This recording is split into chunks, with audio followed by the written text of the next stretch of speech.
Hello again. Welcome back to the new show, Game Master's Craft. I'm your host, Richard Quiner.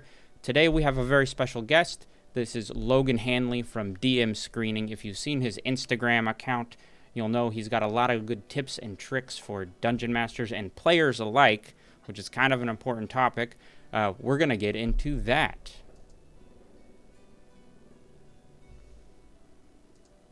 All right. Logan, you are on the stream. Welcome to the show. Um, this Thanks for was having me. a project, like trying to get everyone who was able to come on and get people lined up was quite a thing. So I appreciate you making the time and getting out here and doing this, as if you have a very busy life, locked up in the quarantine, like a lot of us. But you are a dungeon master. And a content creator on Instagram. How do you tell the people what is it you do? What is your specialty? So out in the real world, I'm a teacher. I teach government and law and justice classes at the high school level. As a tabletop person, I like to consider myself a semi-professional dungeon master. I'm not, out there making money for it, but it's something that I enjoy doing, and it's obviously one of my passions. In terms of content creation, I just try to do whatever comes to my head. If it's Dungeon Master tips one day, maybe a nice, quest or storyboard or plot hook, NPCs, all of that stuff. Sometimes player tips as well. Really just trying to help out the D&D community as much as it's helped out me when I started getting into Dungeons and Dragons. Nice. And of all your content types, because I see you do in like player tips, you do dungeon master tips, you create NPCs. What's your favorite type to create? I think the one that comes the most natural would have to be either kind of like the plot hooks or quest boards or stuff like that. I think a lot of times it's hard to create. I do enjoy doing the dungeon master tips, but I think sometimes it's hard to create something meaningful or a tip that's meaningful that somebody already hasn't heard. Um, Yeah, and that's one of the great things about the D&D community is that there are a lot of people out there doing similar things to what you're doing. Um, so you have to really find a way to be unique. yeah, I it's think, a lot of the same stuff, but mhm. I think you've But done I a think, good job. I think thank you. so far. Yeah, we'll We're see. all trying this in our own ways, which is great. That was one of the reasons I kind of slowed back down on doing DM tips. I was doing that for a while, and then I realized everyone else is doing these, and it felt Mhm. like just rehashing the same thing over and over again. So then I had to pivot and try to find something else to do. Um, so I what's the word? I empathize with the plight of trying to do some decent tips that are unique. You said you were a school teacher. Have you, and earlier before the show, you mentioned you run a D&D club at your school, which is now from home. How has running D&D for the school kind of impacted your dungeon mastering life, if it has in any way? Have you seen it impact how you run other games, or is it a very separate kind of Yes. project? So I was always when I first started dungeon mastering, it was back in the end of the summer of 2016. I just started listening to Critical Role, Matthew Mercer, and then I watched some of Matt Colville's stuff were my big heavy influences. Mm. But because of that, I was all about the story. The story was kind of what drove me to Dungeon Master. And so for the first few years, or the first year and a half or so of my DMing career, I was very story centric, not so much about. I mean, there were other, encounters and stuff that they would go through, but I wasn't the type of player that would just kill a player or a DM that would kill a player off, Mm. just for without a reason. Right. I would try to wait for a moment in the game that's made sense. Um, with my, it's funny because with my club that I started in November of 2019 at the school that I'm working at currently, uh, I run a game for about originally 8 players. Now it's down to 6 because a couple of them had obligations that came first.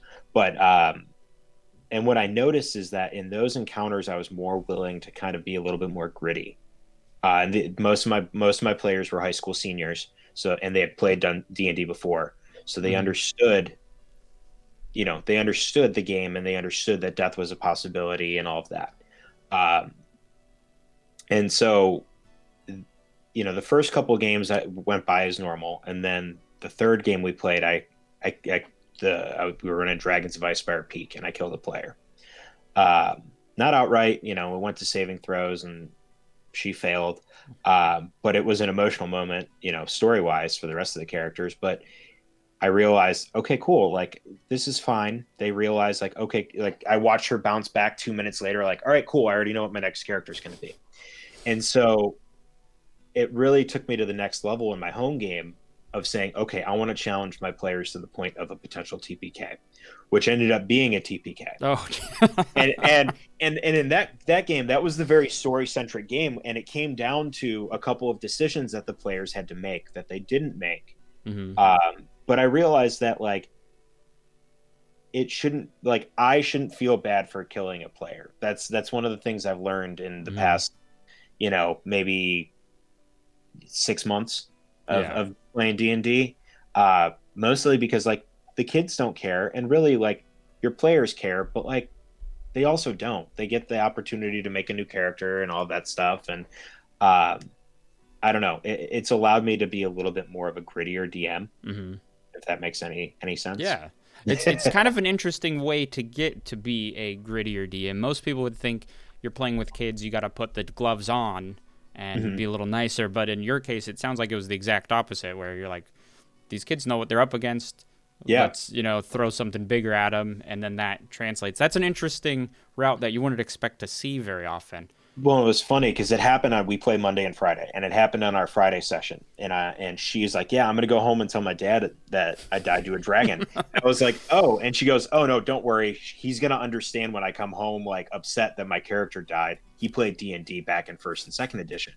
I was like, all right, cool, perfect. So she came back to school on Monday, and she was like, yeah, Mr. Hanley, yeah, my dad told me to just suck it up and blah blah blah. Like, I'm just sitting there laughing because it's that attitude. But now on the flip side of that, I have ran when I first started teaching way back in 2016. Yeah, that was the first year I did it. I ran a D&D club, and I was with 8th graders. Now, I wouldn't say bring the same level of grittiness to an 8th grade game that you would a high school game. There's definitely you let the kids do the stupid stuff, like they want to chop the goblin's arms off and feed it to the wolf in Lost Mines of Phandelver in the very beginning. You let them do crazy stuff like that, but like you don't go around just bashing players in that style of game. It's more about letting the kids have fun than you being a malevolent DM. When you get to the high school level, I feel like it's a little bit of both, where like you can you can have your fun because the kids know that like you're also letting off some steam,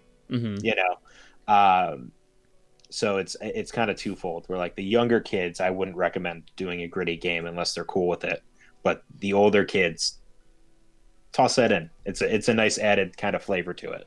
That's interesting. That made me think of another kind of segue here, dealing with the idea of malevolent DMs, or DMs who try to be a little more aggressive to the players, and it happens, right? There are a lot of DMs who approach it with the me versus them kind of mentality, which a lot of people who have been around or have been seeing, the like Matt Mercers of the world play or stuff like that, you realize very quickly that that's not the case. It's not you versus the players. Do you have any advice for players who find themselves at tables where the DMs are a little more aggressive than they enjoy? Is there any tips on how to talk to the DM about that? Or is it like my reaction would be, okay, I'll just leave the table. But is there anything you could suggest for people who don't want to leave but might want to try to find a middle ground? So I'd say I really want to kind of pick and choose. So I guess my initial thought would be kind of similar to yours, where if this DM wasn't running the game, not necessarily the way that I thought that was right, but if I didn't feel comfortable sitting at that DM's table, I would get up and leave. Now, that doesn't mean I wouldn't try to talk to them first. It just means that like if I had enough of it, or if it was bugging me, that would be my final move. I definitely think sitting down with your dungeon master and saying, "Hey, listen," um, and I mean, for that matter, during your session 0, when you're sitting together with the party, saying, "Hey, what kind of game is this going to be?" Really asking the questions to pick at your DM's brain and get the answer of, this is going to be one where I'm in total control and what I say goes, or this is a story that we're working and making together. Mm-hmm. And if you're cool with the DM being all powerful and malevolent, kudos to you. Obviously stick with it. But if you're the type of person where it's like, well, it's his way or the highway, and I don't like that, there's no back and forth between the players and the DM, it's just the DM, then definitely address it. And if the guy's kind of being a jerk about it, or the DM's being a jerk about it, take a step back. Try DMing yourself. Honestly, that's one of the biggest things I would say is, if you don't like the way somebody DMs, try DMing a game yourself and try running a game yourself, because that's how you really, it's intimidating, but it's a lot of fun. Mm-hmm. And that's honestly how I got my start. It's not that I wasn't a fan of the DM. It's just that we were playing on Roll20 and I didn't want to play on Roll20. I wanted an in-person game. So I was like, all right, I'm going to roll. I'm going to make a game. I'm going to find some players and we're going to play at my house with me and my brother and a couple of my friends. And we got into it and I fell in love with it. But back to your question. I'd just say, talk to your DM. Most of the time they're understanding. Mm-hmm. If they're not, then they're obviously not the type of people you probably want to surround yourself with. That's a good point. Most DMs, I feel like a lot would be more understanding in that case. Mm-hmm. I have met a few who are a little more, my way or the highway attitude. Yeah. But I feel like that's more of the exception and less of the rule nowadays.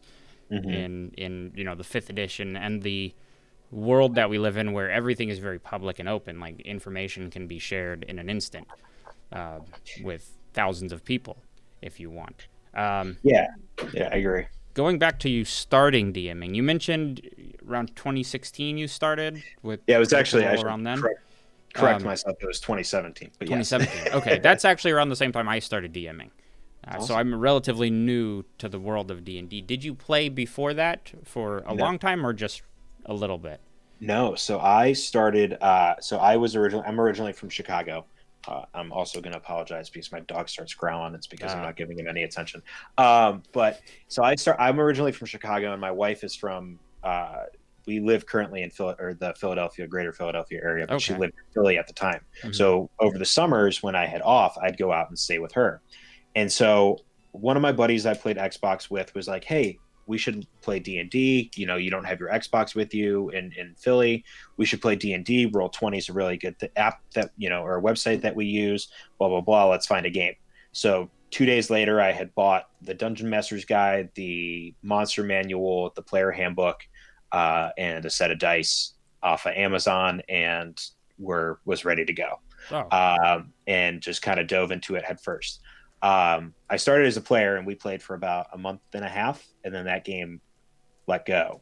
And it was kind of fun because my brother-in-law had just started getting into D&D, and he wanted me to run a game, like a one-shot for him before his wedding.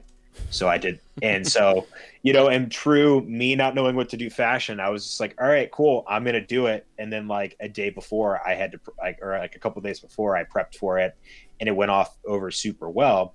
And then when I finally went back home when the summer was over, I started my home game. So your first real experience was for a bachelor party. Yeah. It wasn't really a bachelor party. It was kind of like that hangout that you do the night before the wedding. Oh, that hangout, right.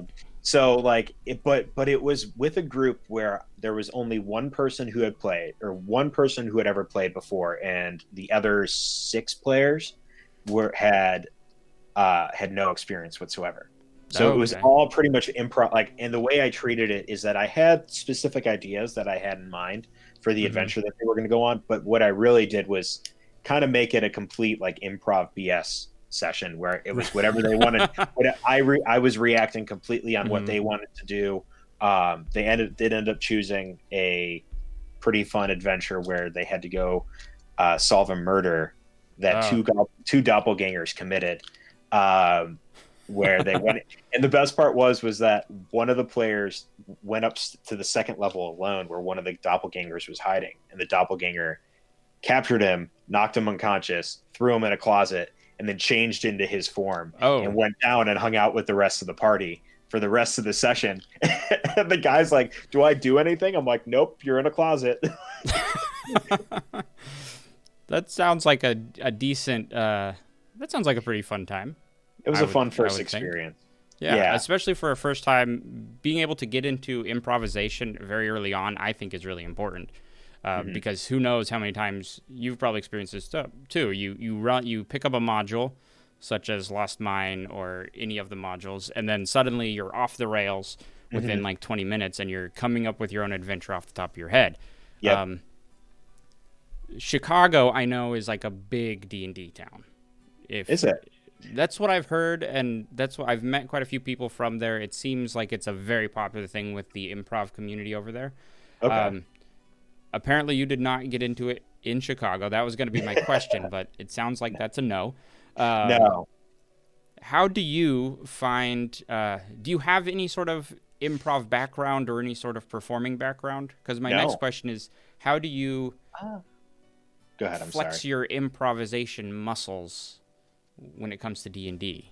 So in college, I did what's called mock trial. It's like you basically put on a trial, um, and you get like this giant case, a bunch of case material. I was an attorney for that, and I was a witness a couple of times, but that really wasn't the. As a witness, you were acting a little, but like you were really just, going through, not necessarily going through the motions, but Mm-hmm.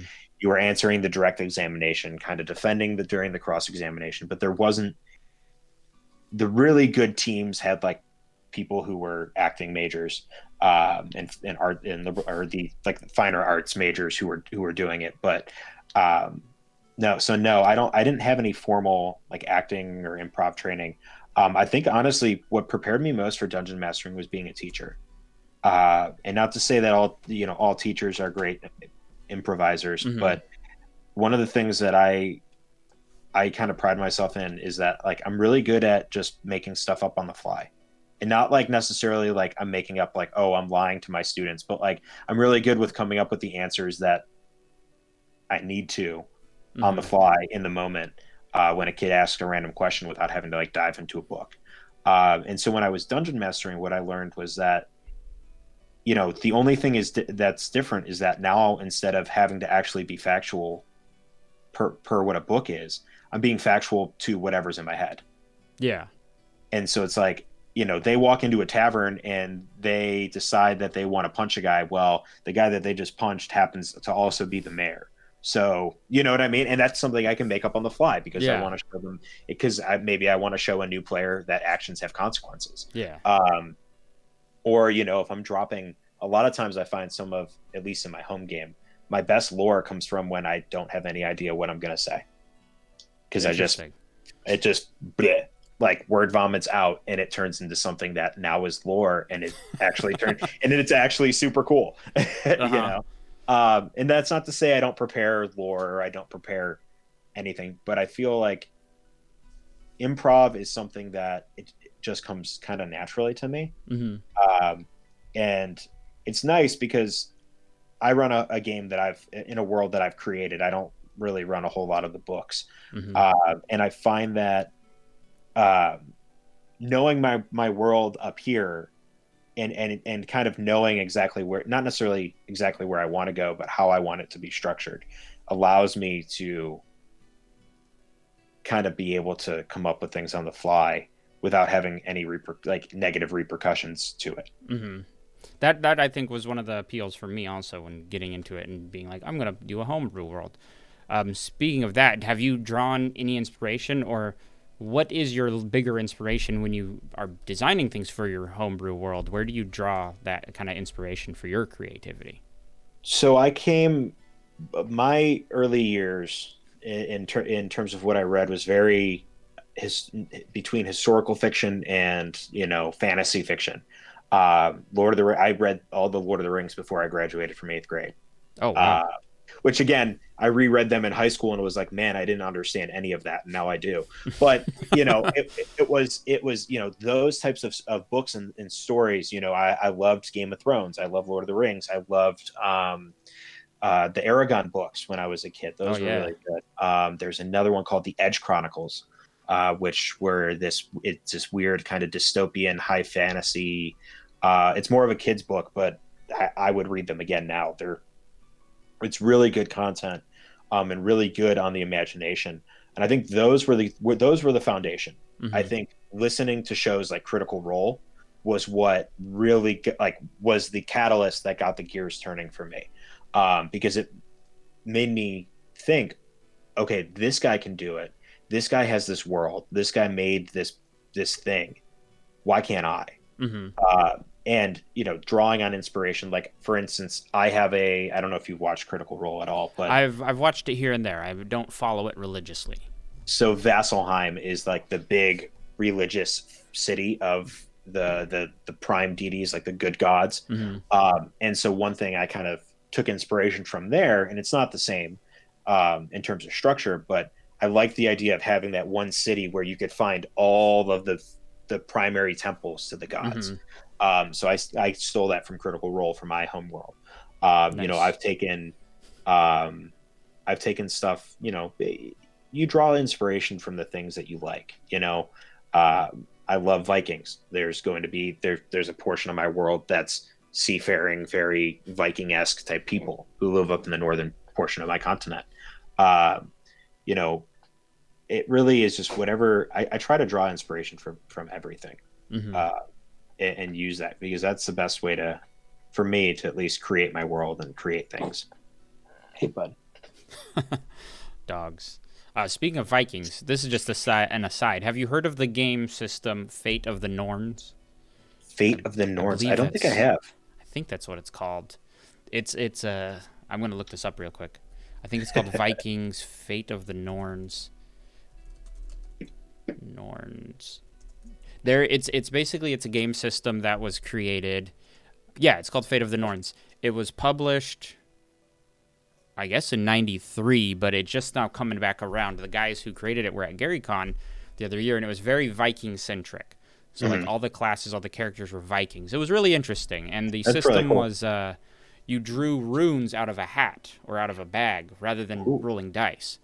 That is cool. So I have these, which I'm trying to learn how to read. Oh, nice. They're the lesser runes, I believe, but I'm trying to learn how to read those for a couple characters I wanna make. Very cool. Yeah, you should look into that Fate of the Norns. I bought it last year, the core rule book and a set of runes. I haven't played it because I'm so deep into D&D. It's kind of hard sometimes to start on a new system and find the people who are interested in that. 1 second. Yeah, no problem. Hey, personal information. Welcome back. The dog. I'm back. Sorry. Oh, no worries. He likes to be in here with me when I'm filming, and then the one time he's not, obviously, is now. Right. Dogs are finicky creatures. They never know what they want until they don't have it. That's my opinion on that. I agree. Yeah, no, I agree, though, with what you were saying. That kind of resonated. The whole idea of, like, I would love to play a different game, but D&D is such has taken so much of my time that it's like I play in a Pathfinder game, but I didn't take the time to really sift through and learn all the rules. I'm kind of just learning as I play, and it's not like I love it. I love the character I play in that game, but there are times when I'm sitting there and I'm like, man, I wish I was playing D&D, like because it's so much easier when the system, and sometimes I feel like I wanted, I play in an Adventures in Middle Earth game on Fabled 42, and there are a couple of things that are different than 5e, but it's a fifth edition setting. Yeah. So I'm still, for character creation, I'm still doing the same thing. I'm still rolling a d20. Crits still mean something. Crits still mean X. my class is still a barbarian, even though it's called a slayer, like Mm. that kind of thing. Um, but yeah, I'd really love to get into another system. I just feel like my direction is so D&D centered. Yeah, that I kind of found that myself when starting my channel. I was like, I'm gonna do all the different systems. I'm gonna learn everything, and then after a while, it's like, well, I can make videos or I can learn a system. I don't really have the time to do both. Uh, I'm still trying to figure that one out, but that's interesting. So you started in fifth edition Dungeons and Dragons, and you played in Pathfinder. Have you tried any other systems outside of that? Did you ever go back to like 3.5 or fourth edition just to No, see what it was like? so yeah, no, I never have actually had somebody who was like, hey, let's play fourth. So, or hey, let's play 3.5. Mm-hmm. When I first got into D&D, I did buy a couple of modules that were, I believe, fourth edition modules. Um, but it was funny because I went to go, or I took them somewhere and I showed somebody and they're like, oh yeah, that's fourth edition. We don't play that here. And I was just like, I was like, oh, Oh. okay. I mean, and I used them to draw inspiration from. The Mm-hmm. adventures in it were really good, and I got some awesome ideas from them. But yeah, like as soon as I even mentioned, like I pulled them out, I'm like, I have these. Like, are these worth anything? And they were like, yeah, maybe like $5 to some guy who wants to use them as like, fire starter. And I'm like, what? Fourth I'm like, edition gets no love. no, It fourth really edition does. gets no love. That's the one thing I learned. Everybody is super critical of fourth edition. Yeah. Everybody loved 3 and 3.5, and then after that, yeah. Um, but no, I haven't branched out really anywhere else. Um, the one that really has drawn my attention that I really am kind of intrigued with. There's a Star Wars one Mm-hmm. that they have their own version, but there's also a fifth edition variant. Oh, Um, okay. and that's kind of just the nerd in me. I'm like Star Wars. I'm like, all right, cool. I'll Yeah. learn that. Yeah. Everyone's got to Um, have, Star Wars, at least a one shot. Yeah, at least a one At shot. least a one shot. But yeah, no, I think Pathfinder is cool. I'd really love to run a Starfinder game. I'd love to learn. I don't know. Mm-hmm. Something about space just gets me. One of my Um, buddies just approached me about running a Starfinder game, and I'm like, I'll read the book. I'll see what I can do. No promises at that. So building on to the challenges of running games, learning new systems, when you are preparing your sessions or building your world, what is your biggest challenge that you've run into? I think a lot of the times, one of the things the problem I run into is how to make it challenging for my players. I think finding something that is, uh,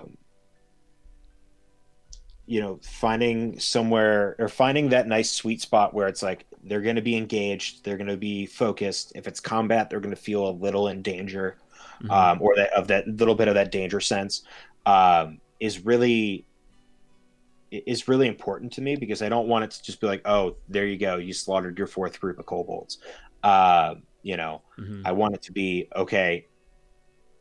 Are they scared? If they're not, how do I make them scared? And it's not necessarily about them being scared, but it's about them having the experience of like, man, that was a challenging encounter that we overcame as a party. So I think sometimes my hardest thing, and that's what the books do really well, is making that like the books do. I draw a lot of inspiration from the books in the sense that like they do combat encounters very well, Mm-hmm. uh, but they don't necessarily, or I don't necessarily something I struggle with and try to improve on. And that's definitely over the past couple months I've been improving on. Nice. Have you found any secret like tricks that you use to make your combat encounters more challenging without going too far? So one thing that it's not really a trick. I feel like a lot of it is just knowing your party. Like I know what my party's capabilities are. So now, and a lot of times it was me not necessarily recognizing it as a DM, Mm-hmm. right? So like the current party or my former party prior to the TPK, if I would have thrown a couple spellcasters on them on top of a couple, punchy guys, I could have easily overwhelmed them. But Mm-hmm. I wasn't running the game where I felt comfortable running spellcast like two or three spellcasters, uh, Now I do, and it's funny because I throw a spellcaster in there, and a couple of my players are like, "What do we do?" You know, Spellcasters are the worst. yeah, They're but no, I think really it's just knowing your party, knowing their capabilities, and Mhm. knowing what they're bad at allows you to create meaningful encounters where you throw maybe, you pick up it's not a you pick the entire party, Mhm. and now the entire party can't do anything. It's, maybe the one game I pick the barbarian, and the barbarian's really bad at wisdom saving throws, so I throw something, or intelligence saving throws, so I throw something at them that requires the barbarian to be making wisdom saving throws. Mhm. Maybe the next one is an anti-magic field, because my wizard loves to cast fireball all the time and destroy everything, so this room is trapped with an anti-magic field, and now the wizard can't really be a Yeah. wizard, but the barbarian can still punch stuff. So it's really about, it's really about complement, like challenge. It's about challenging the whole party, but really it's about fluctuating it so it doesn't look like you're targeting a single player at any given time. Yeah. But I feel like that's a given dungeon master rule anyway. I don't know. Change things up without focusing in on one player specifically too much. I've actually had that problem where in one of my sessions they were going against some abominable yetis, and the wizard kept getting in a spot where it was like he was just an easy target. And I think I knocked him down to 0 hit points probably 3 times in that one session. And at the end, I felt really bad because I'm like, I'm not intentionally targeting him, but he was just an easy target. But it was still a lot of fun. The guys gave him a lot of crap after that. And then he learned to stay back, throw fireballs at things. And now I'm probably going to have to do the anti-magic field thing on him to get him to, chill, because he's killing everything I throw at him. Yeah. Um, Well, and that's another thing I learned too, is that, so I threw an encounter. It was 2 wood. My party is a level 3 party. They rolled for stats. I did this little commoner arc thing with this commoner leveling thing. So basically, they're pretty OP. Like, their stats, they got an extra 3 ability points and a feat during this commoner arc that we did. So they're like, if I really had to put an official level on them, even though they're level 3, they're really like 3.5, closer to 4. So I threw 2 woodwoads and a dryad at them. And woodwoads are CR5, dryads like a level 1 or 2 or something like that. And it was meant to be a challenging encounter. The sorcerer in our party immediately put herself in a bad position, and by the end of the second turn was making her first death save. And after the game, I texted my buddy who I always run stuff by, who I kind of like detox with after the game, and I'm like, hey, how did that go? Did it seem like I was like I feel bad for killing her, but I don't? And he goes, no, don't feel bad. She put herself in the position. When a character, you can't blame yourself for killing for a character dying because they made a bad choice as a player. Just like in a video game, if you make the wrong move and you fall off a cliff and die, like, you can't blame the system. You can't blame your Xbox for that. the Xbox. You're the one that's controlling it. So that's another thing I kind of learned too, is that there are times and places where it's it's okay for you to say, okay, that was my fault. Like, I'm sorry, I killed your player, but or your character. But there are times when you got to look at your party and say, hey, you guys effed up. Like, if that happens, like, that's D&D.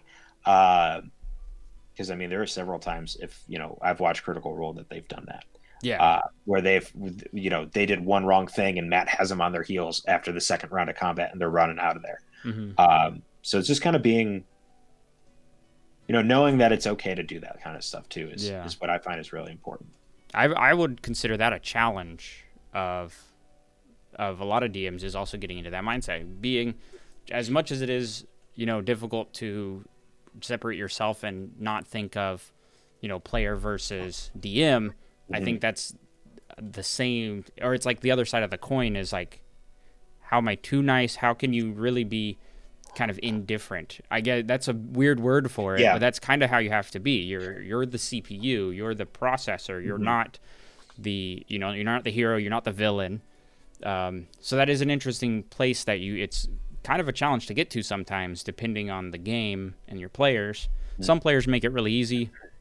Others players make it a little more difficult to be kind of indifferent towards them. But that is a really good piece of information about that. I actually have a question from the chat that we're gonna go. We're gonna answer this question and talk about it because it has some interesting things that got me thinking.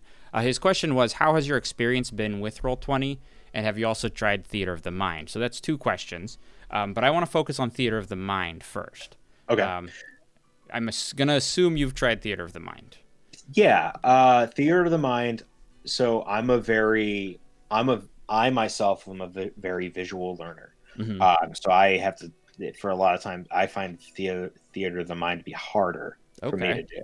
Perfect. Now that doesn't mean I haven't done it. I think it's one of those things where it's something that I'm still working on. But because I play a home game, typically I like to be able to just be like, here you go, and put out my battle mat, or something that I can show them, this is where you are, go ahead and move around. But now that we're more electronic, I really have to choose when they're going to stare at the board and when they're going to stare at me, because electronically I don't want them to be staring at my battle mat for 3 hours of our 4-hour game. I want there to still be some interaction between us, so I really have to kind of pick and choose. But I'd say it's definitely something that if you're not comfortable with at the start, some of the things I love doing is like when I'm taking a shower in the morning. It sounds super weird, but think about I tend to do a lot of my prepping sometimes then, and thinking about how am I going to describe this place? What words am I going to use to describe it? What smells? Use your 5 senses. That's the biggest thing. When I walk into a tavern, what do I smell? Do I smell does it smell smoky because this is a dwarven tavern and they all like to smoke a pipe as they're sitting by the fire? Or do I smell are we in the middle of a jungle and I walk in and I smell just sweat and grossness? Is there something cooking that is wafting into the inn that I'm picking up? What do I see? What do I hear?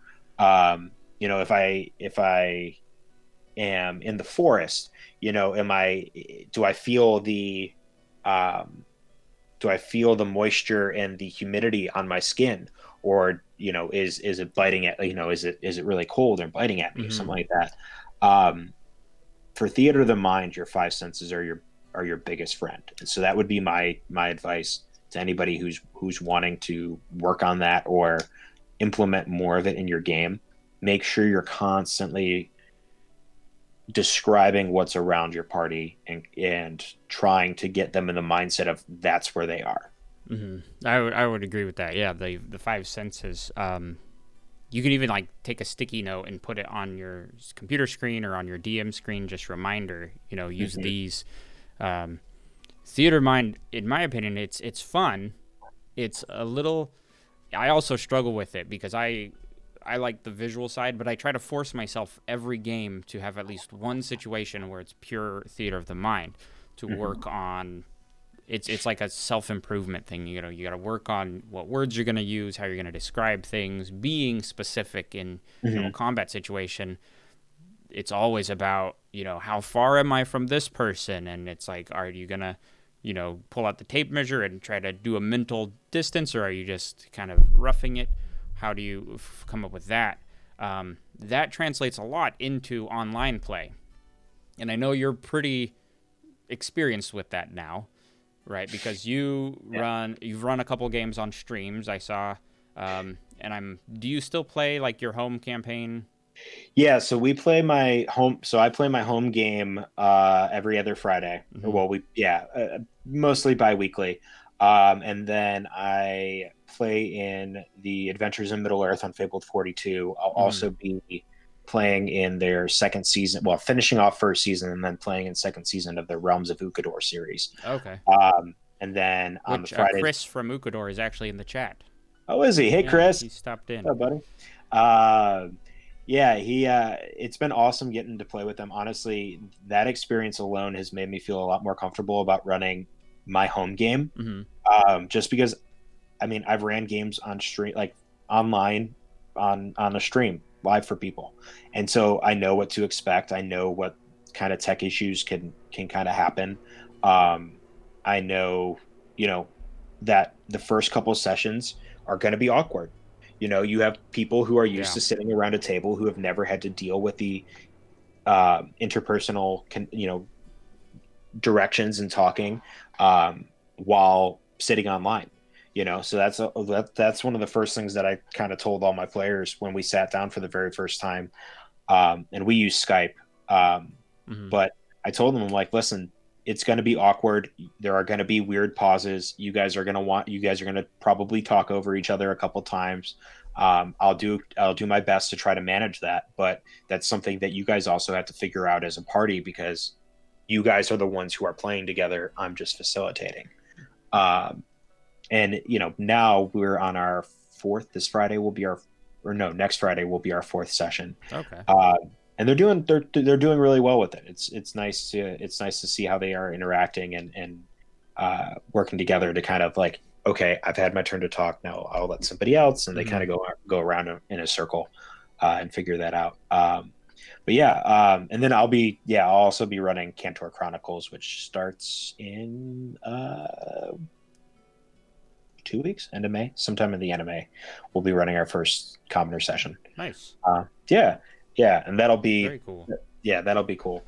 But yeah, no, I think theater of the mind is something really good, especially now that we're doing a lot of online play. It's something that dungeon masters can definitely work. Like, it's definitely something that DMs could be working on, Yeah. um, and to try to avoid having their players just like staring at a screen that isn't really moving at all Yeah. for hours on end. Um, but That's yeah, yeah. very true. And honestly, right now, my tip for online play is embrace theater of mind, because making a map for Roll20 or Hmm. something, making something that's interesting and fun is a lot more work. If you have Yep. terrain or a whiteboard in real life, you just draw your map real quick and you're good to go. On Roll20, it's like it's a little more effort. I found my personal, that's what I use right now is a lot of Roll20, but I've found had to find other workarounds to make my maps, but I still find myself spending 2 or 3 hours making one map on Roll20, Hmm. and I don't even know if I'm going to use it. So then I'm trying to embrace the theater of the mind a little bit more and get people into that. So last question for you, and I warned you about this one. What is your biggest, most important tip for new dungeon masters that maybe it's something you wish you had learned when you started? That's an interesting one.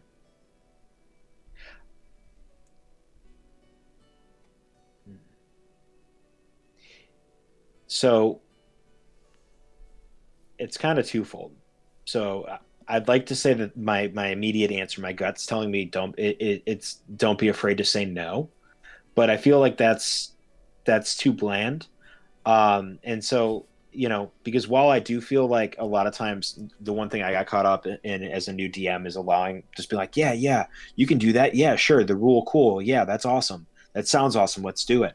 Um, it was also when I did become more experienced and I realized, oh, that was the monster that I woke up.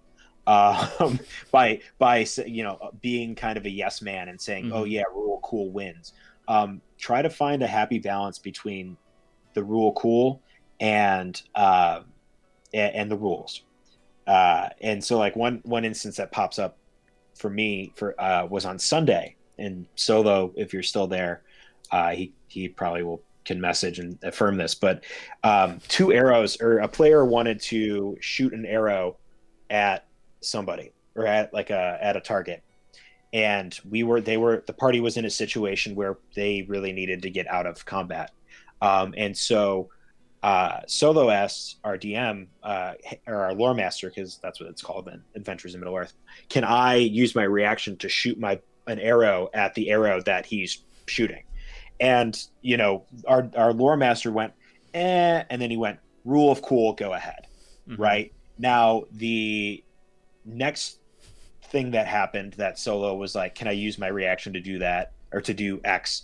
And it was something very similar. Our DM went, no, the rule of cool outweighs this is, the rule of cool outweighed it that one time. I'm not going to allow it every single time, because he knew he opened up our lore master knew he opened up a door. Right. But I think in certain circumstances, the rule of cool wins, and in certain circumstances, the rule of cool needs to go out the window, right? Like if you're trying to end combat and you have that one guy in your party who is just shooting arrow after arrow after arrow because they're in character and that's what their character would do, they're not going to stop until that person's dead. Yeah, sure. Allow your one player to use a reaction to block the arrow, or to try to catch the arrow, or to shoot it with their bow, or use your sword to deflect it or something. But yeah. But other than that, I mean, I would say, it's your world. Yeah, I'd say rule of cool, definitely. I love it. Like I'm still a rule of cool guy. I always have been. I always will be. But I try to make it balanced, because if the rule of cool is applicable for my players, then that means it's also applicable for me. Yeah. Right. Like, because I don't want, that's another thing too, is making sure you understand that the rules work both ways. Yeah. For I can talk DMs and talk. And players. With that, where can people find you online? We mentioned Instagram and your stream, but just give me the full rundown of everywhere you can be found on the internet. So I have a few different places. Excuse me. You can find me on Instagram at DM_screening. There's a link tree there that goes to my YouTube channel, which I don't really keep up to date on as much anymore. I also have a website there called the Red Hair Inn, which is a small kind of for fun blog that I sometimes keep up with. You guys can also find me on the Fabled 42 network, where I play. Actually, that character's dead, so I can't say that character's name anymore. But I play in the Adventures in Middle Earth game, and then I'll be running the Cantor Chronicles come May.